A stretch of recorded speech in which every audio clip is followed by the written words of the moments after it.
তাহলে সমাজকে শান্তিপূর্ণ করার এক নাম্বার গাইডলাইন হচ্ছে আল্লাহ রাসূলের পক্ষ থেকে যে নির্দেশনা আসবে এটা আপনাকে কম্পালসারি টু অ্যাবাইড বাই, এটা মানতেই আপনাকে হবে। এবং রাসূল সাল্লাল্লাহু আলাইহি ওয়াসাল্লাম যেটা শিখিয়েছেন ওইটাই স্ট্যান্ডার্ড, এর চেয়ে আর ভালো করা যায় না। এক সাহাবী বেশি আবাদত করতে যেয়ে বললেন যে আমি আজ থেকে সারা রাত তাহাজ্জুদ করব, রাতে আর ঘুমাবো না। আরেক সাহাবী বললেন আমি সারা বছর রোজা রাখবো, আমি আর রোজা ভাঙবো না। আরেক সাহাবী বলে আমি আমার স্ত্রীদের কাছে যাব না, আমি সন্ন্যাসী জীবন যাপন করব। তো রাসূল সাল্লাল্লাহু আলাইহি ওয়াসাল্লাম শুনে অপছন্দ করলেন, বললেন তোমরা নাকি এমন এমন বলেছো, আমি তো বিশ্বনবী রাহমাতাল লিল আলামিন, আল্লাহর হাবিব, আমি তো কোনো দিন রোজা রাখি, আবার কোনো দিন রাখি না। সোম বৃহস্পতিবারে রাখি, অন্যান্য দিন তো রাখি না।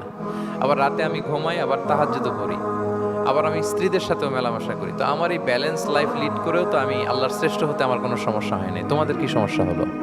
সুবহানাল্লাহ। দেখেন, ইসলাম খুব ব্যালেন্সড অ্যাপ্রোচে বিশ্বাস করে, ভারসাম্যপূর্ণ জীবন বিধান।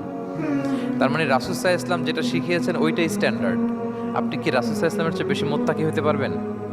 বুঝে থাকলে আওয়াজ করে বলুন, আল্লাহ রাসূলের চেয়ে বেশি বুজুর্গ হওয়া সম্ভব? মুত্তাকি হওয়া সম্ভব? আল্লাহওয়ালা হওয়া সম্ভব? তিনি যেটা শিখিয়েছেন ওইটাই স্ট্যান্ডার্ড। তাহলে প্রথম দিক নির্দেশনা হচ্ছে আল্লাহ রাসূলের চেয়ে বেশি বোঝা চলবে।